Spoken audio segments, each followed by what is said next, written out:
Hey man, you almost ready over there? Yeah, man, almost. I'm just still setting things up, all right?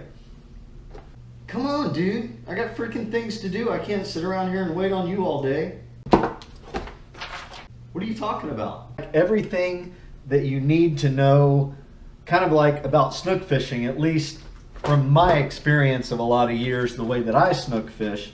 And yeah, I'm just, because snook season is opening in a couple of days, so I thought it'd be a good idea to kind of like, just share with people some of my knowledge about snook fishing and how to prepare for snook fishing. Like some tips, tricks, and hacks for snook fishing. Yeah, like that, man.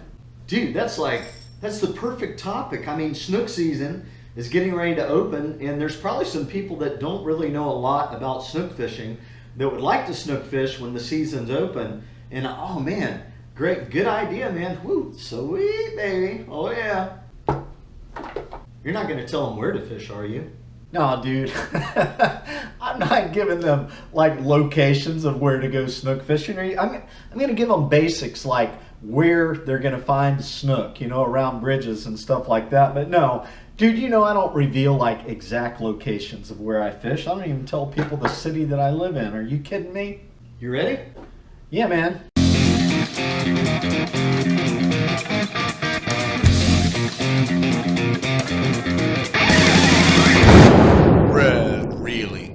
Hey, what do you think about this shirt? No, man, too busy. And this one? No, man, that's a fishing shirt. This one? No, man, too faded. This one? This.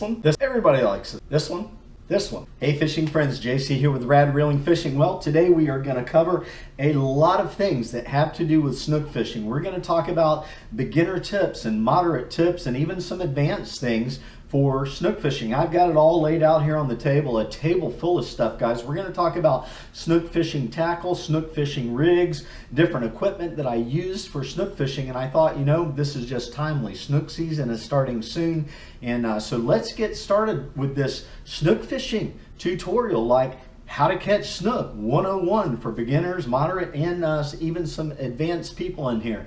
Now, let's get started with the number one thing that you're going to need snook fishing during season. Hey guys, I need to break in here for a moment. I just received a really important announcement from Jupiter George. Make sure you check out his channel.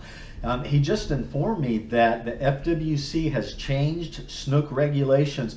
Today is September the 30th, 2018, and because of all of the red tide kills and the problems we're having right now, the FWC has placed some different regulations on snook fishing. So make sure that you check out all the internet news and different things that are happening with that right now. I just found out about it. So yeah, there you go. So let's get on with this video.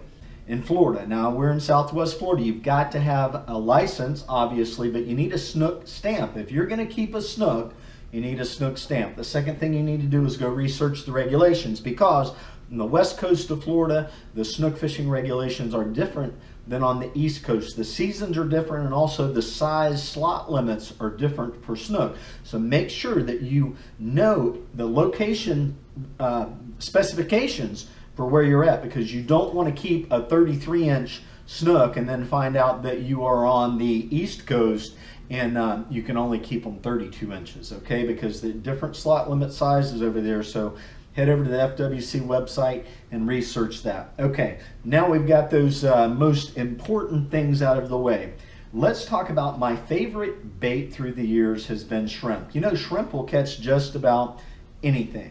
And up here in this video, I'm going to put a playlist of my snook fishing videos. And guys, you can watch me catching like tons of snook on all the different rigs that I'm going to be talking about today. I've got in these videos somewhere I have caught a snook. Now for shrimp, I've got a series in there. I did 3 videos of fishing, or I did 3 mornings of fishing. It might be all in one video.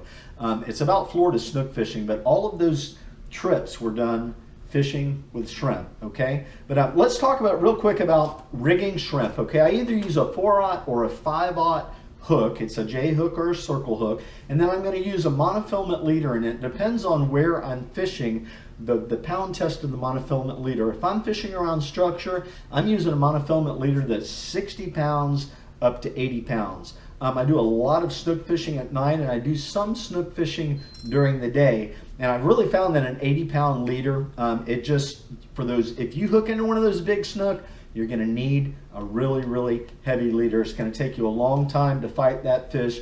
And circle hooks are good. They help out with this leader issue with live bait, because the circle hook generally gets a fish in the side of the mouth. So that leader is not necessarily rubbing against the snook's teeth. So my choice is snorkel hooks, circle hooks, definitely. But I'm getting off on a rabbit trail here, okay? A round structure, heavier leader. If you're out in open water, go ahead and try a lighter leader. I wouldn't go any lower than 30-pound test, 30 to 40-pound test.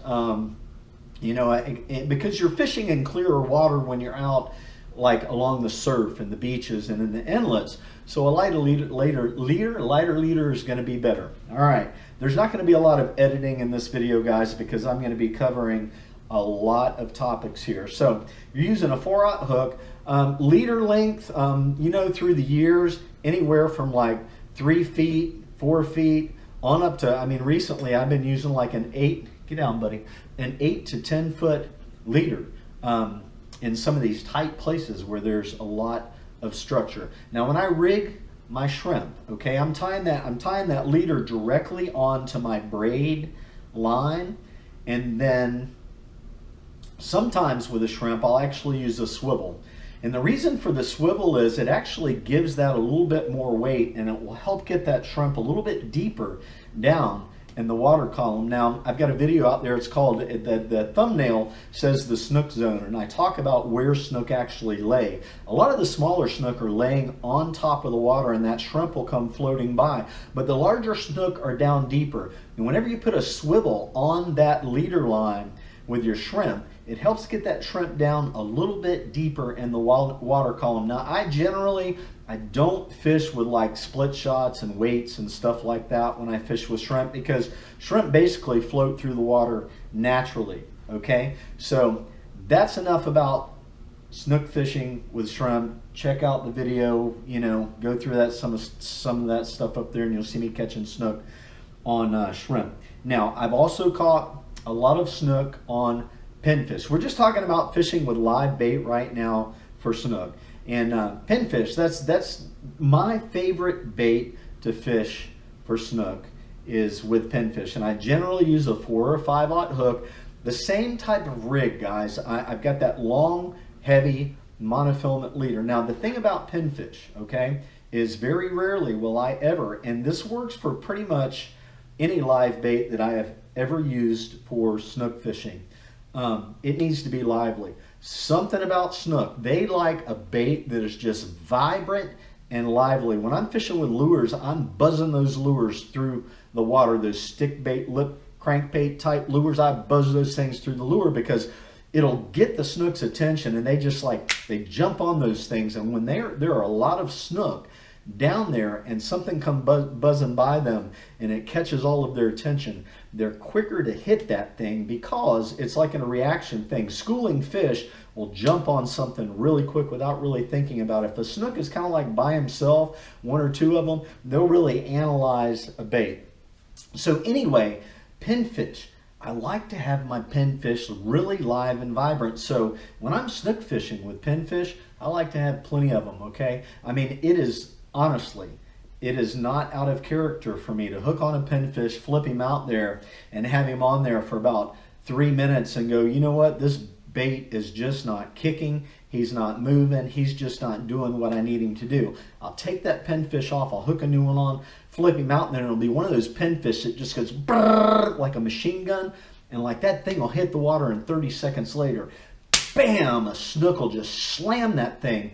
Snook like baits that are just like really live and vibrant and moving. So pin fishing, you want to make sure you've got a nice lively bait on there. Now I've got a video up here about fishing around the jetties. I was fishing with pinfish, and yeah, how I rigged that was I was using a 5/0 hook with a little split shot up about 1.5 feet, a long leader because of all those rocks.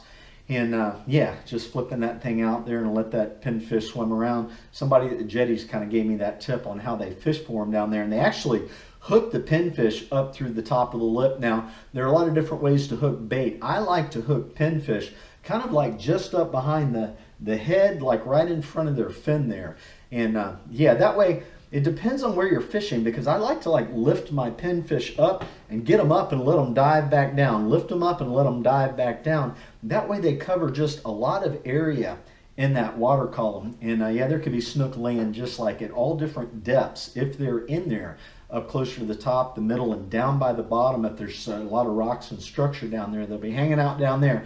So yeah, when I hook that pinfish like up in the top of the head and pull him up, and then he'll just dive back down. So what happens is when you're pulling him up, the fish looks more natural because he's hooked here. This is his head. He's hooked here. And when you actually pull him up, he'll come up in that direction and actually look like he's swimming naturally. When you hook one in the tail and you're pulling him back up, he's coming up backwards and he doesn't look natural. That's going to put out an alarm system for that snook, and he's going to go, what the heck is going on with that bait, you know?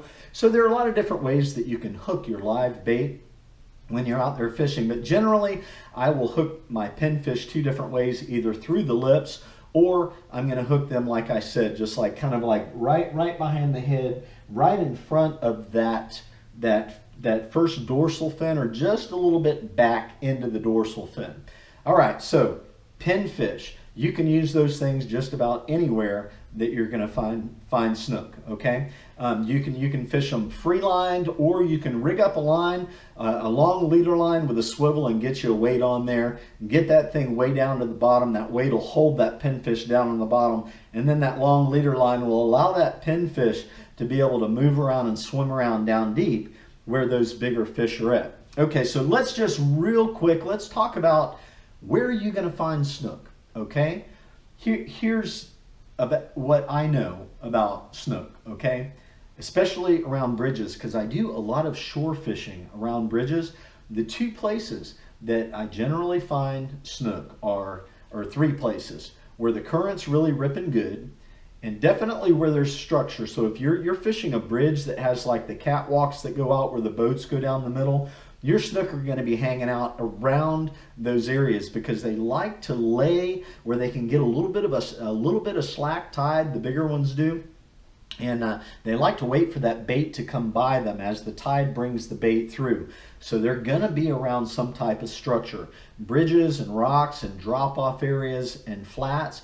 But if I'm fishing a bridge, one of the definite places that I have found a lot of snook is not up on the bridge, but down along the seawall of the bridge. And where those pilings are, there's something about in between the land and those first couple sets of pilings. If there's current running through there, snooks seem to like to congregate in those areas. And I think a lot of that has to do with bait fish, because you're going to find a lot of bait fish will be in the shallower areas, and so it gives snook an opportunity, you know, to feed on the bait fish that is kind of down in that area. So that's kind of like zone 1 when you're bridge fishing. Zone 2 is going to be where you've got lights at night shining down on the water and creating shadows on the water, and that current is ripping through there. You're going to find snook hanging out in those shadow areas where the light is shining down.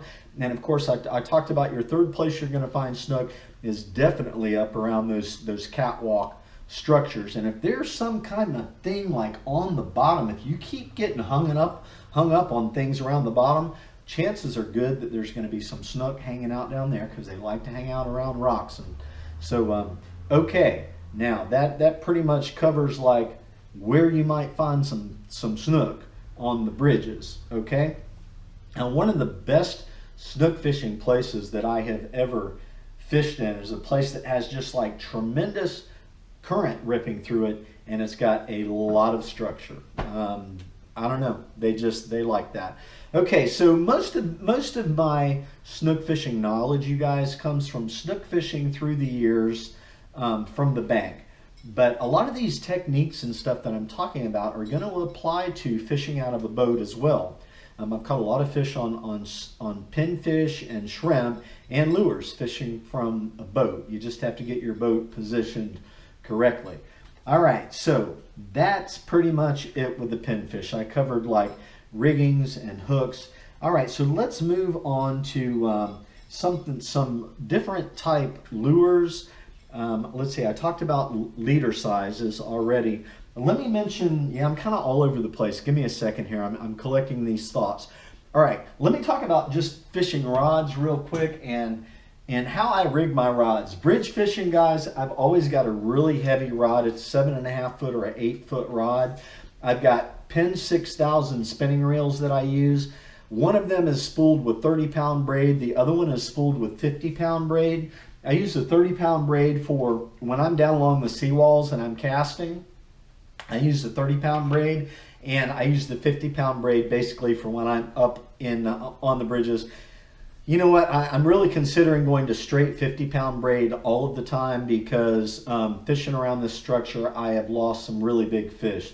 So anyway, yeah, that's kind of like my bridge fishing rigs for snook fishing. And then of course, if you're out in the open water in the inlets and on the beaches, I've got a Penn 4000 with an Elite Ugly Stick 7.5 foot rod here that it's kind of a medium heavy kind of a deal. That works really good. I've got 20-pound test on this one.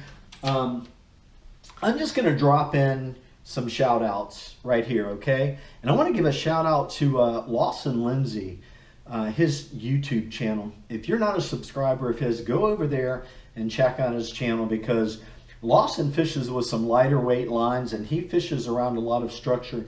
He gives tons of tips for snook fishing, a different kind of atmosphere than where I snook fish, and he fishes with a lot of different type baits, live baits. So head over to his channel and get some great tips for snook fishing just going through his videos. He has caught some monster snook. I want to give a shout out also to Jupiter George. Now Jupiter George, you're going to see him fishing in some different areas around spillways and beaches, and he does some like backcountry snook fishing, and he does a lot of fishing with lures. So go check out Jupiter George's channel. Got some great snook fishing stuff happening there. But everybody uses different type tackle and lines for different areas of where they fish. So I'm just sharing with you guys about my area. I know there are a lot of different ways to rig up and fish for snook. Okay. That kind of pretty much covers the rods. You've got the basics for your main line, the size rods that you're going to use. Let's talk about lures here a little bit. I talked about some of these lures the other day, but real quick, let's go through lures. Night fishing, guys, jigs. I do a lot of fishing now with jigs, different weighted jigs, and you're just going to cast these things out there and work on different ways of retrieving them. Some people will do like, 10 cranks and let it fall. Other people will do like 3 or 4 cranks and let it fall. Some people will just reel it straight in. Just vary your retrieve until you figure out how the snook are going to hit that jig in the area that you're fishing in. You want to have several different colors of these, different weights of these. When the current's not moving very fast, you might be fishing with a 1 ounce. When the current is really hauling butt, you might be fishing with a 2 or a 3 ounce jig. And yeah, but you need to get you some of these guys. I use the First Light brand jigs, and this is my favorite color. A lot of different colors of jigs out there. Okay, that's one bait that I use. Now, one of the baits that I didn't really cover the other day, and this package isn't open. Let me open this package. I caught several snook on this lure right here. All right, it's a Berkley Powerbait. I get them at Walmart, and I don't know, it's about 3.5, 4 inches, probably 4 inches long. But and that's a really good color. It mimics like a greenback shiner. But you see right, oh yeah, this is a really good tip, you guys. Whenever you buy baits, make sure that you take that little plastic keeper right there off your hook. I mean, some of these jig manufacturing companies, and obviously the Berkley Powerbait, they put that little plastic keeper on there. And I actually, one night I lost like 3 snook, and I'm like, what the heck is going on? And I looked at my jig, and I hadn't taken that little plastic keeper off. A good friend of mine, Julio's like, he called me a rookie whenever I told him about that. He was laughing at me. So, all right, yeah, that right there, guys, I didn't cover it the other day, but it's an excellent snook bait, okay? Bounce that thing around along the bottom, or just, just like reel it up 5 or 6 times, let it fall, or just a straight retrieve, or jerking this thing through the water. An excellent snook bait. Another snook bait that I didn't talk about the other day when I made that video of my favorite lures is it's some type of an artificial shrimp, okay? So here's how this thing works. If I'm up on a bridge and I'm bridge fishing, or I'm down on a seawall, I'm fishing at night, I'm probably going to start out at night. I'm going to start out throwing a jig. Okay, if I can't get them to hit a jig, the next thing that I'm going to go to is I'm going to go to this Berkley Power Swimbait. All right. Whoop. If I'm not getting any hits on this, guys, I'm going to switch it up and I'm going to put on some type of an artificial shrimp. This is the DOA glow shrimp. I've never caught anything on a glow shrimp. I have caught snook on artificial shrimp that look more natural. So, people use a lot of different baits. There's Spool Tech lures out there that catch the heck out of snook. I used a Spool Tech lure once. I caught 2 snook on it.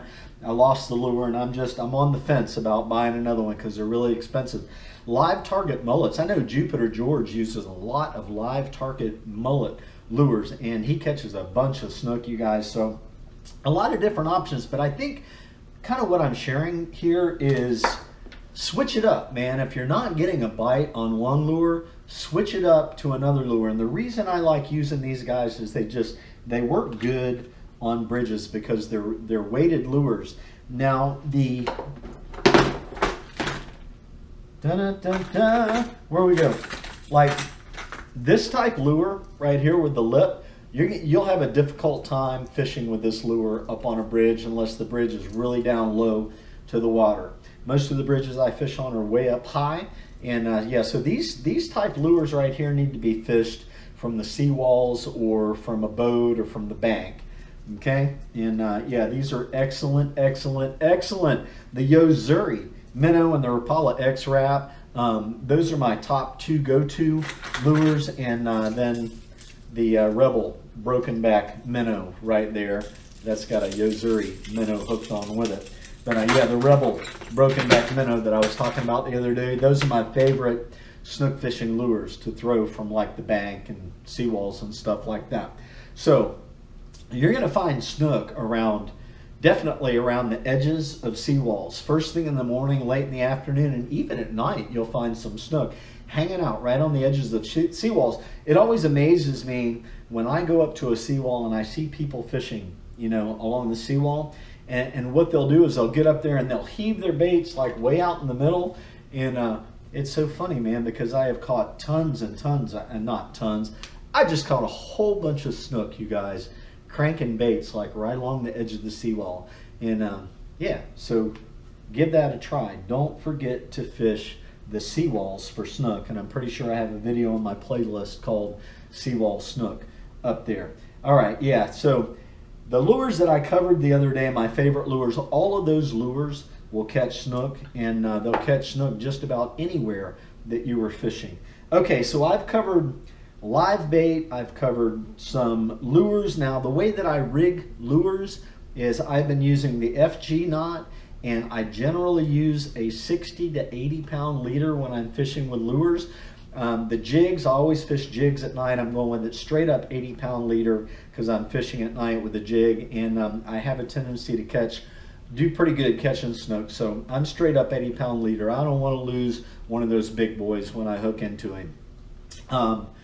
Let's see, with like this type of a lure right here, I'm probably going to go with a 60 pound leader fishing at night, or during the day I might use a 40 pound leader. I think you just get a better action whenever you're using those lipped stick baits with a lighter leader. Now my leader length is always, guys, I'm going to go really long on my leader length because I'm using an FG knot, and all of my fishing poles have eyes on them that the FG knot goes through, pretty well. Now before using the FG knot, I used to tie my leader length maybe 3.5, 4 feet long, and yeah, just get that knot right up to the tip of my rod and heave that thing out there. But because I'm fishing around structure, I like to use the longer leaders.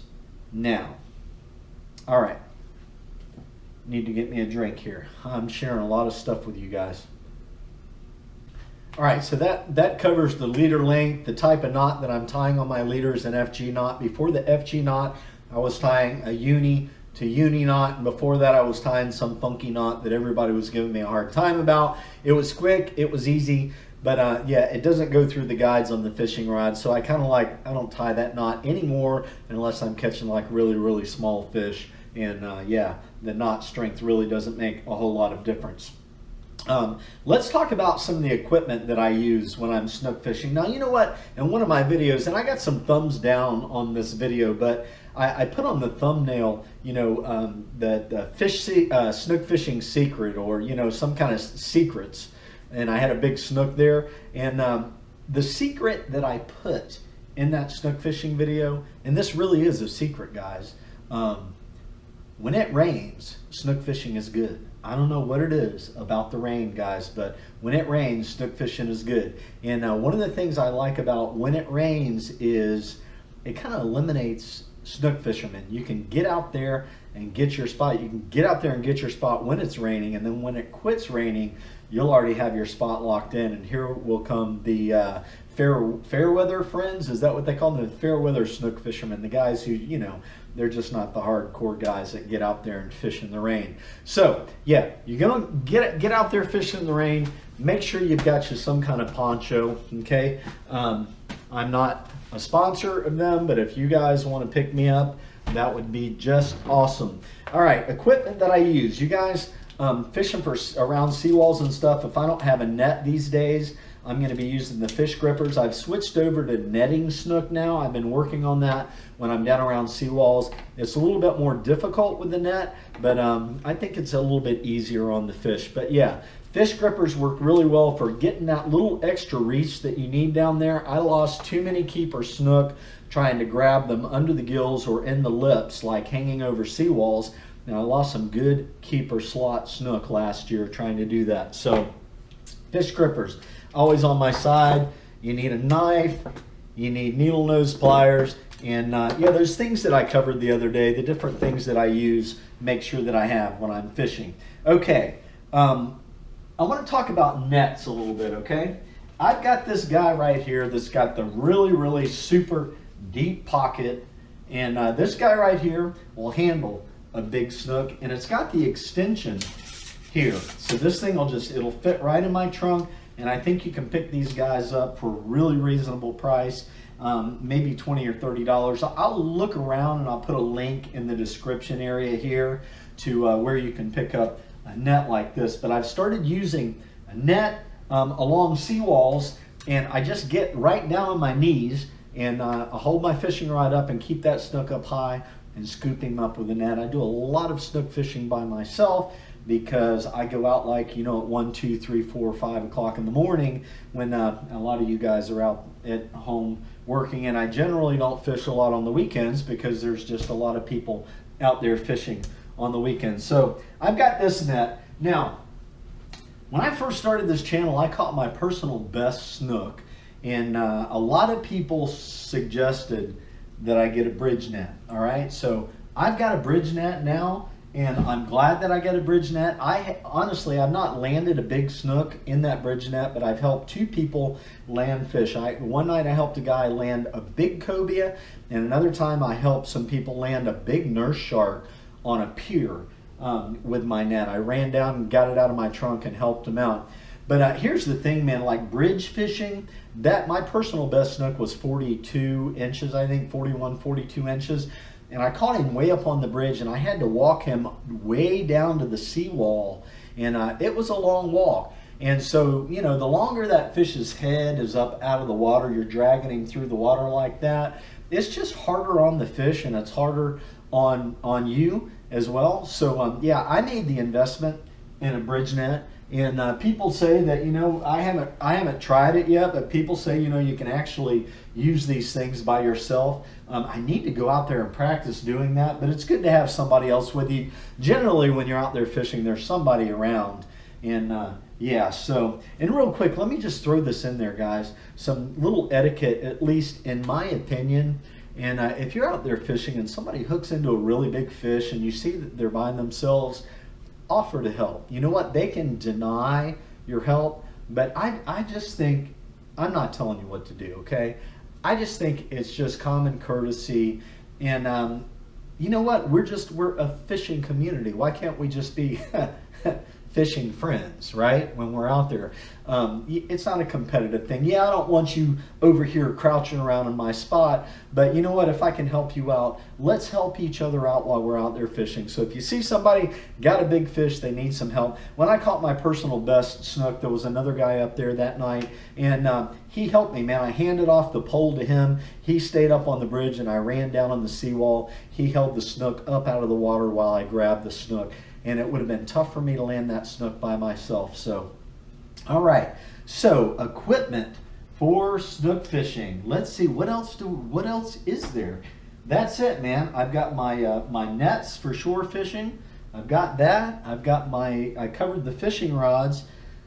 Woo! I don't know, you guys. Is there anything else that, oh yes, there's something else about nets that I need to actually, there's more stuff I need to cover. Equipment.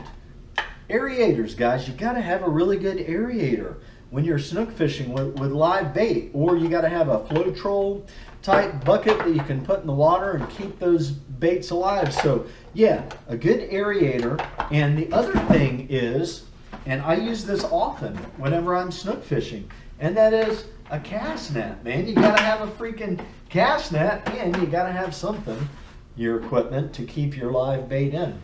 5-gallon bucket, or you can modify a cooler like I did or whatever. I have in my products, either linked here or there, I have links for different cast nets that I've actually tried, and some different reviews. Yeah, this cast net right here is one of my favorites. It's a 6-foot net, and it's got really fine mesh, and the weights on it are really heavy. The only thing I don't like about this is the weights are plastic coated. I'm a little bummed out about that because I thought that they weren't plastic coated. But I generally catch the majority of my baits in very shallow water. Either I'm out on the beach, I'm netting baits, or I'm throwing a net on the grass flats to get small pinfish. And yeah, I find that this net sinks fast enough and it works great. If you're cast netting in deeper water, you're going to have a net that sinks faster, and one that might not have like really small mesh netting. But you want something, you know what? There's just tons of videos out there about cast nets. Let's not get too far off the trail. Okay, you got to have an aerator, a net, and buckets. Okay, make sure that you check out my video on how to keep bait alive for days and days and days, because if you're serious about snook fishing, you know, you can go out and you can catch a bunch of pinfish, or you can get like a bunch of shrimp one night, and you can go out fishing and have leftover bait, bring those things back home, keep fresh aerators in fresh areas, keep fresh batteries in your aerator, and you can keep those baits alive for 2, 3, 4, 5 days. And yeah, I've got a video that shows you how to keep bait alive for days and days and days. That way, you know, you might be sitting around the house and you're just like, hey honey, I'm gonna go snook fishing tonight. It might be 11 or 12 o'clock, you know, it's dark in the middle of the night, and you'll already have your bait. Just grab your bucket and go, okay? Once you get bit by the snook fishing fever, man, I'm telling you what, whoo, there's nothing like it. Okay, oh yeah, you need more equipment, guys. You have to have a very accurate measuring device, okay? You do not want to get caught with a snook that is 32¼ inches long or 33¼ inches long, depending on what coast that you're fishing on, or you don't want to keep one that's undersized by 1/8 inch or 1/4 inch. Get an accurate measuring device.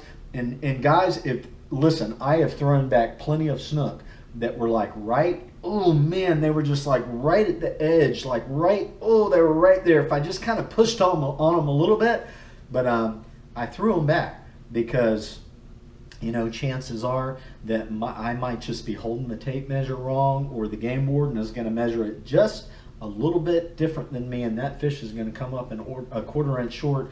It's just not worth it, guys. It's a very hefty fine for keeping snook that are undersized or oversized, keeping snook out of season. There are regulations are in place to protect these fish, and from what I understand, they take away vehicles and boats and apply hefty fines and all kinds of stuff. So it's just not worth it, guys. if you want some good eating fish, you know, and just throw that snook back and go to the fish market and get you some grouper or some salmon or something like that. It's just not worth the risk. All right, you guys, I have covered a ton of stuff here about snook fishing, man, for beginners or intermediate or moderate snook fishing. Now, if there is anything else you guys want to contribute in the comment section below, you are free to put your tips and tricks down there about snook fishing, anything that you want to add to what I've done here. Guys, I've been snook fishing for a long time. I don't profess to be like a professional snook fisherman. I've only done what I've done here on the West Coast. Maybe on the East Coast, snook fishing is different. But yeah, so there you go, you guys. That's all I got for you. Please throw me your questions in the comment area, and I'll get back with you as quickly as possible. And thanks for watching this video. Thumbs up are appreciated. Get out there and go fishing, man. Life is fun. You gotta live it. See ya!